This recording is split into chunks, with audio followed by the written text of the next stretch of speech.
இயேசு ஜீவிக்கிறார். சுவிசேஷ ஊழியம் வழங்கும் ஜீவ வார்த்தைகள். கிறிஸ்துவில் பிரியமானவர்களே, ஆண்டவராகிய இயேசு கிறிஸ்து நாமத்தில் உங்களை யாவரையும் அன்போடு வாழ்த்து வரவேற்கிறோம். இயேசு ஜீவிக்கிறார் ஊழியத்தின் சார்பாக ஜீவ வார்த்தைகள் நிகழ்ச்சி வந்து உங்களை கர்த்தர் ஆசீர்வதிப்பாராக. ஒவ்வொரு வாரமும் இதே நேரத்தில் இந்த வார்த்தைகளை கேளுங்கள், அநேகரை கேட்க செய்யுங்கள். ஊழியத்தில் பயன்படுத்த விரும்பினாலும் எங்களை வெளியிட தேவையானாலும் எங்களோடு தொடர்பு கொள்ளுங்கள். நாம் ஒருமித்து அவர் நாமத்தை உயர்த்துவோமாக. என்னுடைய செய்தி பாடல்களை யூடியூப்பில் கேட்க விரும்பினால் ஜான் எம் ஜெயராஜன் சொல்லி கிளிக் செய்யுங்கள், சப்ஸ்கிரைப் பண்ணுங்கள். தொடர்ந்து அந்த வார்த்தைகளை நீங்கள் கேட்பதற்கு பிரயோஜனமாக இருக்கும். இந்த நாளிலே தேவன் நமக்கு தருகிற வார்த்தையை நான் வாசிக்கிறேன், கவனமாய் கேளுங்கள். லூக்கா சுவிசேஷம் 19ஆம் அதிகாரம் 3-4 வசனங்களை நான் வாசிக்கிறேன். சகேயு இயேசு எப்படிப்பட்டவரோ என்று அவரை பார்க்க வகை தேடினான்.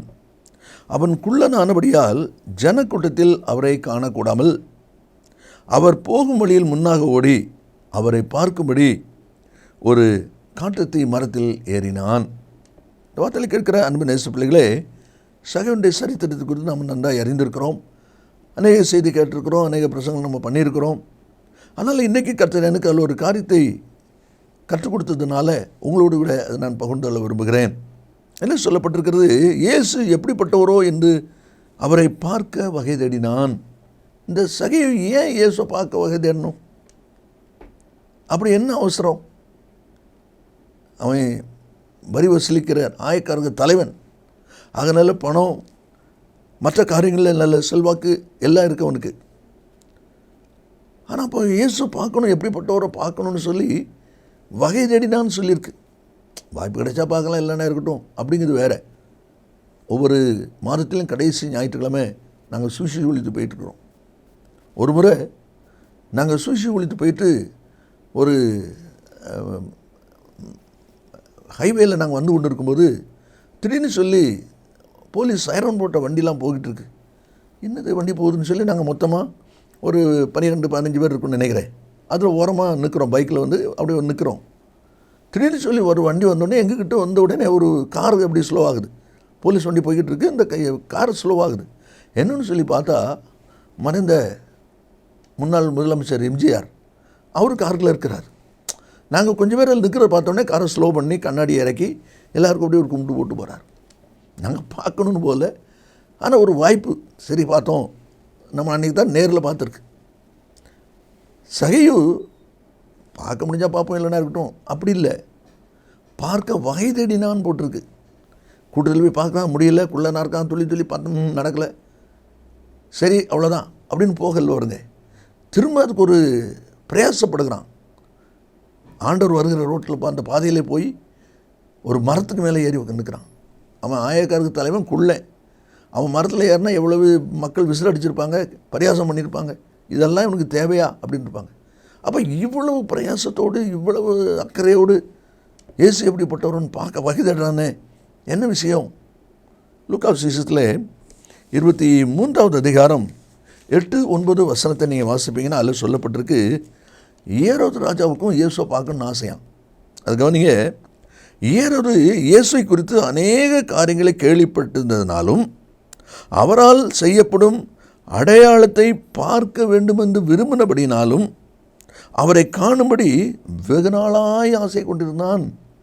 ஏரோது ராஜா இயேசுவை பார்க்கணுன்னு சொல்லி வெகு நாளாக ஆசைப்பட்டாராம். எதுக்கு அப்படின்னா சொல்லப்பட்டிருக்கு, இயேசுவை குறித்து அநேக காரியங்களை கேள்விப்பட்டதுனால ஒன்று, ரெண்டாவது அவரால் செய்யப்படும் அடையாளத்தை பார்க்க வேண்டும் என்று விரும்பினதுனால. அப்போது இப்படிப்பட்ட ஒரு ஆசை இருந்ததுனால இந்த இயேசுவை பார்க்குறதுக்கு ஏரோது ஆசைப்பட்டார். அப்போ இதே போல் சகேயும் இயேசு எப்படிப்பட்டவரோ என்று பார்க்க வகை தேடுறான்னு சொன்னால் அப்போ ஏதோ காரியங்கள் அங்கே இருக்குது. அதனால தான், ஏன்னா அவன் எரிகோ பட்டணத்தை சார்ந்து இருக்கிறான். மார்க் 10ஆம் அதிகாரம் 46ஆவது வசனத்தில் நீங்கள் வாசிங்கன்னா இயேசு எரிகோ பட்டணத்துக்கு வாரார். அங்கே காரியங்கள் முடிச்சுட்டு திரும்பி போகும்போது பர்திமேயு அப்படிங்கிற ஒரு குருடனை சந்திக்கிறார். அவன் கூப்பிட்றான், தாவீதின் குமாரனே இறங்கணும்னு சொல்லி. அந்த அதிகாரத்தின் முடிவில் நீங்கள் பார்த்தீங்கன்னா அதில் சொல்லப்பட்டிருக்கிறது, அவன் பார்வை அடைந்தான் என்று சொல்லி பார்க்குறோம். அப்படியானா அந்த காலத்தில் சொல்லப்பட்டிருக்கிற அனுபவம் என்ன பாருங்கள். இவன் எரிகோவை சேர்ந்தவன். அப்போது இவன் பார்த்துருக்குறான், இந்த குருடனை பதுமையை இத்தனை நாள் பார்த்துருக்கிறான், கண்ணு தெரியாது. ஆனால் இப்போ பார்க்குறான், கண்ணு தெரியுது. எப்போ உனக்கு எப்படிடா கண் தெரிஞ்சுது? இயேசுங்கிறவர் வந்தார், அவர் தான் எனக்கு இப்படி கண் பார்வை கொடுத்தாரு. ஆஹா, அப்போ அவன் ஒரு அற்புதத்தை கவனிக்கிறான். அப்போ இப்படிப்பட்ட காரியத்தை செய்கிறார, அதை நம்ம பார்க்கணும். பார்த்தீங்களா? மத்தேயு 9வது அதிகாரம் 26ஆம் வசனத்தில் வாசித்தீங்கன்னா, இந்த செய்தி, இந்த சங்கதி அத்தேசமெங்கும் பிரசித்தமாயிற்றுன்னு போட்டிருக்கு. தேசமெங்கும் பிரசித்தமாயிற்று அப்படின்னா ஊர் முழுசும், அந்த ஏரியா முழுசும் பேசிக்கிறாங்க. அப்படிப்பட்ட ஒரு சங்கதி. என்ன சங்கதி? எவருடைய மகள், ஜபாலை தலைவன் மகள் மரிச்சு போனா, 12 வயசு மகள் மரிச்சு போனா. ஆண்டவர் போய் அவளை கையை பிடிச்சி தூக்கி விடுறாரு. அவள் எழும்புறா. சுத்து போன பிள்ளை இருந்துச்சு. தேசமெங்கும் பேசுகிறாங்க. அப்போது இந்த சகையும் அந்த ஏரியாவுக்கு உட்பட்ட நபராக இருக்கிறதுனால செத்து போன ஒருத்தரை இயேசு எழுப்பினாரா? என்ன இது ஆச்சரியமாக இருக்குது. அன்றைக்கி என்னடானா கண்ணு தெரியாதவனுக்கு இத்தனை வருஷம் கண் தெரியாமன்னா அவனுக்கு பார்வை கிடைச்சிருக்கு. பார்த்தீங்களா? அப்போ இப்படிப்பட்ட சில காரியங்களை அவன் பார்க்கறதுனால அந்த இயேசுவை பார்க்கணும் அப்படின்னு சொல்லி அவனுக்குள்ள ஒரு ஆசை. அது மாத்திரம் இல்லை, லூக்கா 15ஆம் அதிகாரம் 1ஆம் வசனத்தில் வாசிக்கும்போது, சகல ஆயக்காரரும் அவருடைய வசனத்தை கேட்கும்படி வந்தார்கள். அவனை வசனத்தை கேட்கும்படி வந்தார்கள். சகல ஆயக்காரர், இவனும் ஒரு ஆயக்காரன் தான். அப்போ வரிவு செலுக்கிறவன் ஆயக்காரர் எல்லாரும் அவருடைய வசனத்தை கேட்கறதுக்கு போகிறானாமே. அப்படி அவருடைய வசனத்தில் இப்போ என்ன இருக்குது? இப்படிப்பட்ட சில காரியங்கள் இந்த சகையுடைய உள்ளத்தில் ஒரு அசைவை உண்டாக்குனதுனால, ஒரு தாக்கத்தை உண்டாக்குனதுனால தான் அவரை எப்படி ஆயிலும் பார்த்துடணும் என்கிற ஒரு எண்ணம் அவனுக்குள்ளே உண்டாகிறது. அதைத்தான் நம்மளை வாசிக்கிறோம். அதனுடைய விளைவு என்ன என்று சொல்லி வேதாந்தத்திலிருந்து சில அனுபவங்களை நம்ம பார்க்க போகிறோம். இதில் முதல் ஒரு அனுபவம் என்ன பாருங்கள். 7ஆம் வசனத்தில் நம்ம வாசிக்கிறோம், அதை கண்ட யாவரும் இவர் பாவியான மனுஷனிடத்தில் தங்கும்படி போனார் என்று முறுமுறுத்தார்கள். பாவியான மனுஷனிடத்தில் தங்கும்படி போனார் என்று முறுமுறுத்தார்கள். இந்த சகை என்பவன் ஊரறிந்த ஒரு பாவியாக இருக்கிறான். அவனை பார்த்தாலே ஜனங்களுக்கு வேகம்தான் வரும். அப்படிப்பட்ட ஒரு பயங்கரமான ஒரு நபராக அந்த ஜனத்து மத்தியில் இருந்திருக்கிறான். ஜனங்களுடைய ஒரு வெறுப்பை சம்பாதித்த ஒரு நபர் என்று கூட நம்ம அதில் சொல்லலாம். 8ஆம் வசனத்தில் பார்த்தீங்கன்னா, சகை நின்று அப்படின்னு வாசிக்கிறோம். பார்த்தீங்களா? அவன் பிரயாணத்தை நிறுத்திட்டது என்னது? இந்த ஜனங்களுடைய வார்த்தை, பாவியான மனுஷத்தில் தங்கி போனான். உடனே நம்ம யோசிக்கிறான், அவர் பரிசுத்தமான தேவன், நான் பாவியான மனுஷன். அப்போ இந்த பாவியான மனுஷனுடைய வாழ்க்கையில், வீட்டில் அவர் எப்படி வர முடியும் என்று சொல்லி தான் அவன் அறிக்கை இடுகிறதை பின்னால் அந்த வசனத்தில் நம்மளை வாசிக்கிறோம். ஆனால் இல்லை, நம்ம அறிந்து கொள்ள வேண்டிய காரியம் என்ன என்று சொன்னால், இவனுக்குள்ளேயும் ஒரு சிந்தை இருந்திருக்க வேண்டும் என்பதை நாம் அறிய முடிகிறது. எப்படி? மார்க்கு சுவிசேஷம் 2ஆம் அதிகாரம் 5ஆம் வசனத்தில் ஒரு திமிர்வாதக்காரனை பார்த்து ஆண்டவர் சொல்லுகிற வார்த்தை, 4 பேர் சுமந்துட்டு வந்தாங்க, வீட்டு கூரை பிடிச்சி உள்ள இறங்கிட்டாங்க. ஆண்டவர் சொல்கிறாரு, மகனே உன் பாவங்கள் உனக்கு மன்னிக்கப்பட்டது. அப்போ திருவான் சோமாயிடுறான். அப்போ இந்த வார்த்தையின்படி அப்போ செகண்ட் வாழ்க்கையிலையும் நம்மளும் ஊரறிஞ்ச ஒரு பாவியாக இருக்கிறோம். அப்போ இந்த பாவத்தின் தன்மையிலிருந்து மீட்கப்படணுமானா, பாவத்திலிருந்து ஒரு மீட்பு வரணுமானா, அதுக்கு ஒரு விடுதலை பெற்றுக்கொள்ளணுமானா, நாம் ஏன் இந்த இயேசுகிட்ட போகக்கூடாது? இயேசு பாவத்தை மன்னிக்கிறாரே, அப்போ அவர் நம்ம பாவத்தை மன்னிப்பாருங்கிற ஒரு சிந்தை. யோவான் 5ஆவது அதிகாரத்தில் பெதஸ்தா குளத்தார்கள் ஒரு மனுஷன் படுத்து கிடக்கிறான். 38 வருஷம் வியாதி. வயது 38 அல்ல, 38 வருஷம் வியாதி.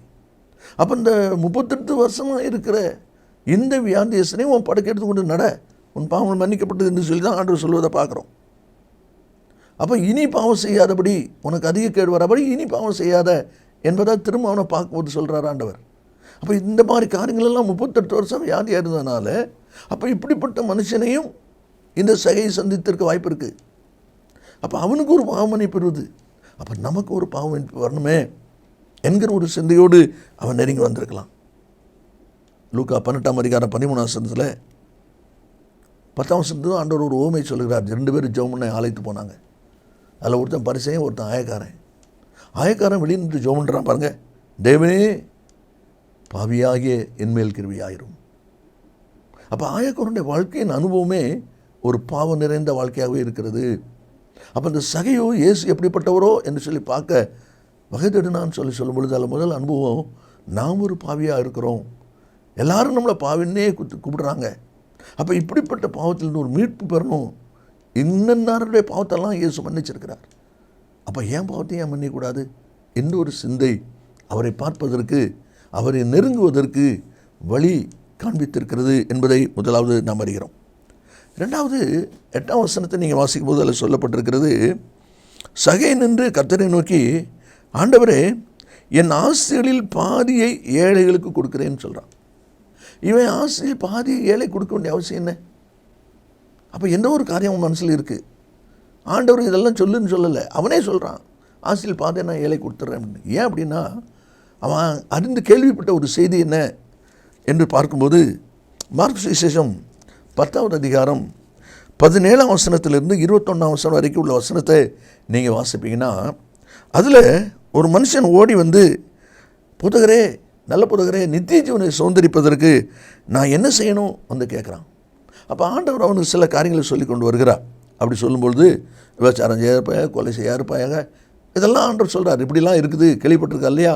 அப்போ அதைப்படி நீ செய், அதுக்கு கீழ்ப்படி என்று சொல்லும் பொழுது அவன் சொல்கிறான் 20ஆம் வசனத்தில், போதகரே, இவைகளெல்லாம் என் சிறு வயது முதல் கை கொண்டிருக்கிறேன்னு சொல்கிறான். இதெல்லாம் நான் கை கொண்டிருக்கேன்னு சொல்லி ரொம்ப அசல்ட்டாக அவன் சொல்கிறான். அப்போ கர்த்தர் பேசுகிறாரு. இயேசு அவனை பார்த்து, அவனிடத்தில் அன்பு கொண்டு, உன்னிடத்தில் ஒரு குறை உண்டு, உன்னிடத்தில் ஒரு குறை உண்டு. நீ போய் உனக்கு உண்டான எல்லாம் விற்று தரித்திரருக்கு கொடு, அப்பொழுது பரலோகத்தில் உனக்கு பொக்கிஷம் உண்டாயிருக்கும். உனக்கு உண்டான விற்று தரித்திரருக்கு கொடு. நீ தரித்திரருக்கு, இல்லாதவங்களுக்கு, எளியவங்களுக்கு நீ கொடுத்தேன்னா உனக்கு பரலோகத்தில் பொக்கிஷம் உண்டாகும். இந்த வார்த்தை அவனுடைய உள்ளத்தில் இருக்குது. இந்த வார்த்தையினுடைய காரியம் உன்னத்தில் ஒரு குறை இருக்குது. அப்போ யோசிக்கிறான், பண விஷயங்களில் நாம் குறைவுள்ளவர்கள் தான் இருக்கிறோம். அப்போ நம்மிடத்தில் ஒரு குறைவு இருக்குது. அப்போ அந்த குறைவு மன்னிக்கப்படணும். ஆண்டவர் சொல்கிறாரு, உன்னிடத்தில் ஒரு குறைவு இருக்குது. அப்போ உன்னிடத்தில் இருக்கிறத நீ விட்டு தரித்திரருக்கு கொடு, இல்லாதவங்களுக்கு கொடு, ஏழ்மைப்பட்டவங்களுக்கு கொடு என்று சொல்லியிருக்கு. அப்போ இந்த சிந்தை அவனுக்குள்ளே இருக்கிறதுனால தான் அவன் சொல்கிறான், என் ஆசைகளில் பாதியை ஏழைகளுக்கு கொடுக்குறேன். ஹல்லேலூயா. ஏன் அப்படி கொடுத்தோன்னா எனக்கு என்ன செய்யும்? பரலோகத்தில் எனக்கு பொக்கிஷம் சேரும் என்பது தான் அவனுடைய எண்ணம், அவனுடைய நம்பிக்கை. நெகேமியா 8:10 வாசிக்கிறோம், ஒன்றும் இல்லாதவர்களுக்கு பங்குகளை அனுப்புங்கள், ஒன்றும் இல்லாதவர்களுக்கு பங்குகளை அனுப்புங்கள். இனி மூன்றாவது ஒரு காரியம் பாருங்கள், அந்த 8ஆம் வசனத்திலேயே சொல்லப்பட்டிருக்கு. ரெண்டாவது சொல்கிறான், நான் ஒருவனிடத்தில் எதையாயிலும் அநியாயமாய் வாங்கினது உண்டானால் அதை நாளத்தனையாய் செலுத்துக்கிறேன்னு சொல்கிறான். ஏன் இப்படி சொல்கிறான்? அநியாயமாக வாங்கினது உண்டுன்னா அதை நாளத்தனையாக திரும்ப செலுத்துகிறேன். யோவான் ஸ்நானகன் ஞானஸ்நானம் கொடுத்துட்ருக்கிறான். அப்போ அநேக ஜனங்கள் வந்து ஞானஸ்நானம் பெற வந்தாங்க. லூக்கா 3ஆம் அதிகாரம் 12ஆம் வசனத்தில் சொல்லப்பட்டிருக்கு, ஆயக்காரரும் ஞானஸ்நானம் பெற வந்து அவனை நோக்கி, போதகரே, நாங்கள் என்ன செய்யணும்னு வந்து ஆயக்காரங்க கேட்குறாங்க. அவங்களுக்கு அவன் சொல்கிற பதிலை பாருங்கள். 13ஆம் வசனத்தில், உங்களுக்கு கட்டளையிட்டு இருக்கிறதுக்கு அதிகமாய் ஒன்றும் வாங்காதிருங்கள். ஆயக்காரருக்கு யோவான் சொல்லுகிற வார்த்தை, உங்களுக்கு கட்டளையிட்டு இருக்கிற காரியத்தை தவிர வேறு ஒன்றும் வாங்காதீங்க. இந்த வார்த்தை இவன் மனசில் இருக்கிறதுனால தான் அவன் சொல்கிறான், இப்பொழுது நான் நன்மை பெற்றுக்கொள்வதற்கு நான் செய்ய வேண்டிய காரியம் என்ன? அதான் சொல்கிறான், நான் ஒருவனத்தில் எதையாயிலும் அநியாயமாய் வாங்கினது உண்டானால் அதை நாள் தனியாய் திரும்ப செலுத்துகிறேன். இந்த வார்த்தை கேட்கிறான் நேச பிள்ளைகளே. அதை தான் தேவனுடைய வார்த்தையில் வாசிக்கிறோம். அதை தான் அவன் செய்கிறான் என்பதை நாம் பார்க்குறோம். கடைசியாக 6ஆம் வசனத்தை நம்ம வாசிக்கிற பாருங்கள். 6ஆம் வசனம், சகை சீக்கிரமாக இறங்கி சந்தோஷத்தோடு அவரை அழைத்து கொண்டு போனான். சீக்கிரம் இறங்கு, நான் அவன் வீட்டுக்கு வரணும்னு சொன்ன உடனே அவன் வேகமாக இறங்கி சந்தோஷமாக அவரை கூட்டிக் கொண்டு போனான். எப்படி சந்தோஷமாக அவரை கூட்டிக் கொண்டு போக முடியுது? ஏற்கனவே அவன் அறிஞ்சிருக்கிறான். அவனுடைய மனசில் ஒரு எண்ணம் இருந்திருக்கு, எப்படி எல்லார் வீட்டுக்கும் போகிறாரே, நம்ம வீட்டுக்கு வர மாட்டாரா அப்படிங்கிற ஒரு எண்ணம் அவனுக்கு இருந்திருக்குது என்பதை நாம் அறிய முடிகிறது. எப்படி? லூக்கா 4ஆம் அதிகாரம் 38ஆம் வசனத்தில், இயேசு ஜெபாலயத்தை விட்டு புறப்பட்டு சீமோன் வீட்டில் பிரவேசித்தார். அப்போ இதையும் அவன் கவனிக்கிறான். சீமோன் வீட்டுக்கு இயேசு போயிருக்கிறாரு, ஜுரமாக இருக்கிற மாமிக்கு சோங் கொடுக்குறாரு. லூக்கா 10ஆம் அதிகாரம் 38ஆம் வசனத்தில், மார்த்தாள் இயேசுவை தன் வீட்டில் ஏற்றுக்கொண்டாள். அப்போ எல்லாம் இத்தனை அவங்கவுங்க வீட்டுக்கெல்லாம் இயேசு போகிறாரா, நம்ம வீட்டுக்கு ஒரு வரமாட்டாரா? ஒரு எதிர்பார்ப்பு அவனுடைய உள்ளத்தில் இருந்திருக்கு. ஆனால் அவரை எப்படி கூப்பிட முடியும்? நம்ம பாவியான மனுஷனாச்சுத, அதனால் கூப்பிட முடியாது. ஆனால் அவன் நினச்ச அந்த நினைவு, அவன் விரும்பின அந்த விருப்பம் இப்பொழுது நிறைவேறுது. எப்படி? இயேசு மரத்துக்கிட்ட வந்த உடனே, சகைவே சீக்கிரமாக இறங்கி வா, நான் உன் வீட்டுக்கு வரணும், நான் வந்து உன் வீட்டில் தங்கணும். அதனால தான் அவன் அவ்வளோ சீக்கிரமாக இறங்கி வேகமாய் அழைத்து கொண்டு போகிறதை பார்க்கிறோம். இந்த வார்த்தைகளை கேட்கிற அன்பு நேச பிள்ளைகளே, இயேசு எப்படிப்பட்டவரோ என்று அவரை பார்க்க வகை தேடினான்.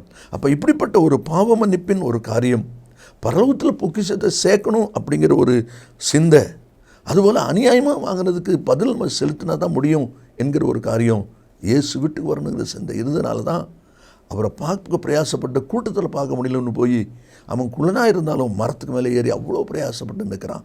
இயேசு அதை கண்டு அவன் வீட்டுக்கு வரேன்னு சொல்கிறாரு. மாத்திரமில்லை, அவன் பாவரிக்கை பண்ணின பிறகு இன்றைக்கு இந்த வீட்டுக்கு ரட்சிப்பு வந்து சொன்னார்.